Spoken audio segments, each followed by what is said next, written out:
What is going on, everybody, and welcome to today's video. Today we're going to be talking about Dying Light 2 and everything you need to know about the game before you actually purchase it or before you make the decision of buying the game.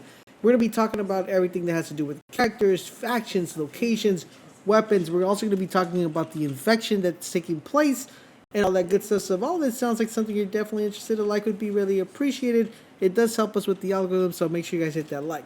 So guys, as you guys may know, we've been waiting a total of 6 years for the brand new release of Dying Light 2.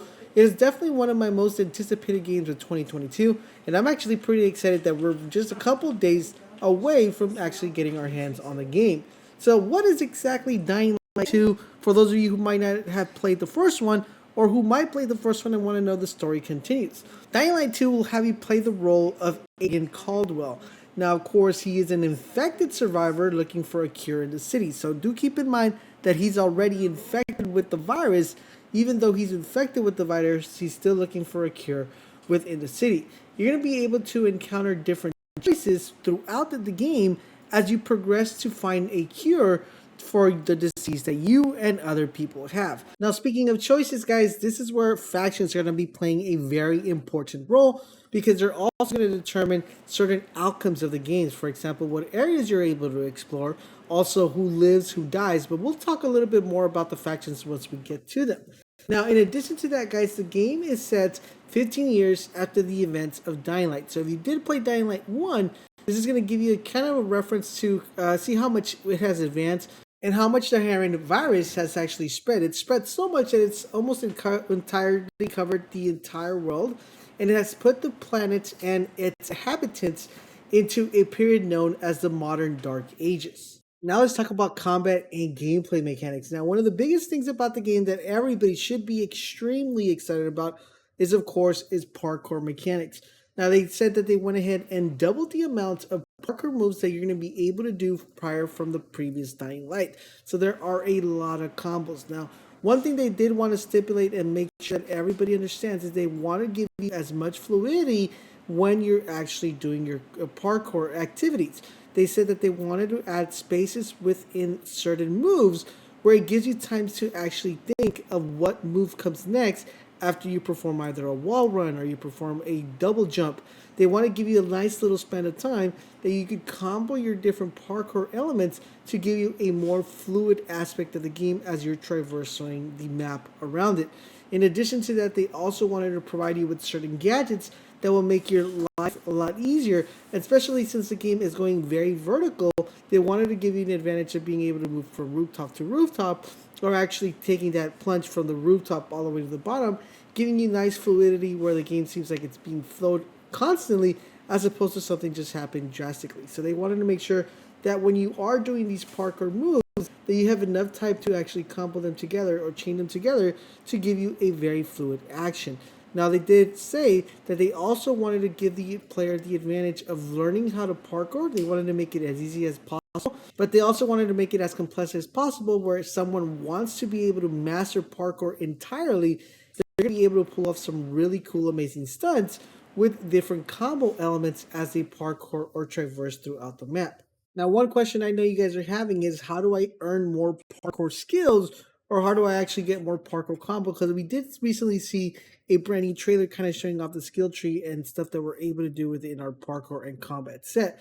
Now, you're going to start off with very limited amount of parkour skills, but you'll have to unlock these via skill points. Now, of course, you're going to earn skill points as you level up throughout the game, and the stats for your character will also be increased. Now, keep in mind, guys, that determining where you spend these skill points is going to be very crucial on the way you're actually going to be playing the game. Are you going to be playing it more of a parkour stealthy approach, or are you going to go for a more combat heavy, in your face approach? That's all going to be determined on your playstyle, but it does give you an idea of how the game will have you start off with not too many combos, not too many parkouring, but giving you the advantage of deciding how you want to approach the game and how you want to react to certain environments and certain locations. Now let's talk about weapons. Of course, one of the things that made Dying Light really exciting was the fact that you were able to go and traverse throughout the world and find different hidden weapons like the Excalibur sword, and find different stuffs like the machete, where the locations on where to find them, traverse different certain areas.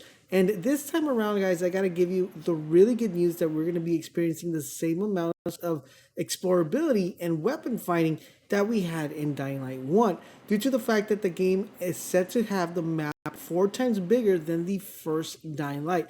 Now, Dying Light was actually a pretty big map. Now, think of this as 4 times bigger, so that means there's going to be more weapons and more stuff to find within the world and within the map. One cool thing is that since the game is technically a Dark Age world, there is a bit of technology that's going to be found within the weapons. Not totally tech, but there is going to be sort of elements that we're going to be able to modify. Now, if you guys didn't play Dying Light 1, do keep in mind that the weapons will downgrade, so you're going to constantly need to have your weapons be able to be crafted into the sense of being able to not lose its durability. And you are also going to be allowed to play with different weapons and different gadgets, like, for example, the grapple hook, which you could level up and change the way it handles or the way what it does. And you also have a glider, which is a brand new thing that is coming into the game. Plus, all the new weapons that are going to be at our disposal should give us a wide variety of different ways of actually approaching the game, whether it's stealthy or guns blazing. So yes, guys, for those of you wondering about the weapons, yes, there is going to be a lot of exploration and a lot of weapons to be found within the city. So definitely, guys, I'm really excited to share with you guys each look of all the cool gadgets and weapons you can find within the game.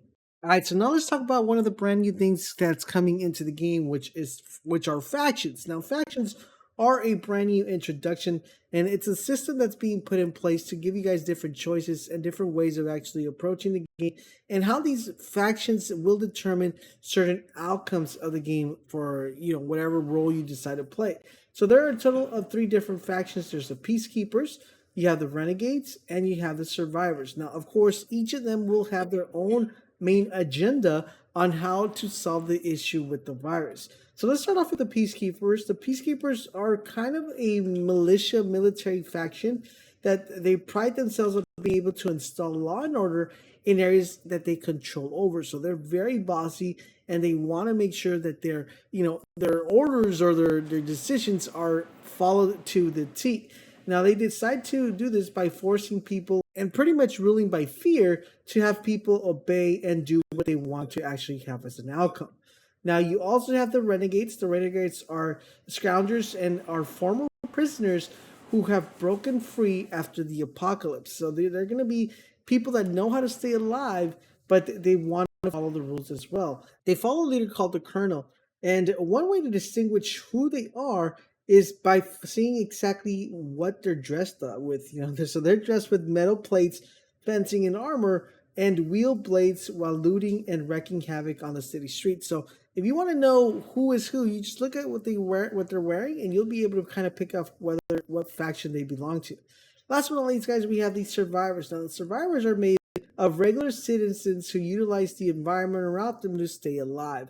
They are the most peaceful and friendly of the 3 groups, but they have less power and less weaponry when it comes to the other factions. Now, it does keep in mind that whatever faction you align with, you're going to be able to get certain benefits from these factions. And of course, one of the biggest benefits is, of course, the area they control, being able to traverse that area and providing different traps or providing different avenues of you being able to traverse that specific area if you align with one or the other. Keep in mind that this will be playing a very crucial role on how you progress throughout the game and how you're able to progress throughout the game after you finish the game and traverse the city. Determining who you actually align with and who you side with is going to be a key role when it comes to the game. Overall, guys, in general, Dying Light is almost just around the corner, and I'm pretty sure a lot of us are extremely excited not only to try the new parkour mechanics, the new skill tree coming our way, and also the new weapons to have and found. Plus, in addition to that, guys, giving us the ability of exploring the world 4 times larger than the previous one. I am excited. I hope you guys are. Let me know in the comment section down below if you guys are waiting for Dying Light 2. And if you are, what has you mostly excited for the game in the comment section down below. Don't forget to sub to the channel and turn on all your notifications so you guys won't miss our coverage. Thank you guys for watching, and I'll catch you guys on the next video.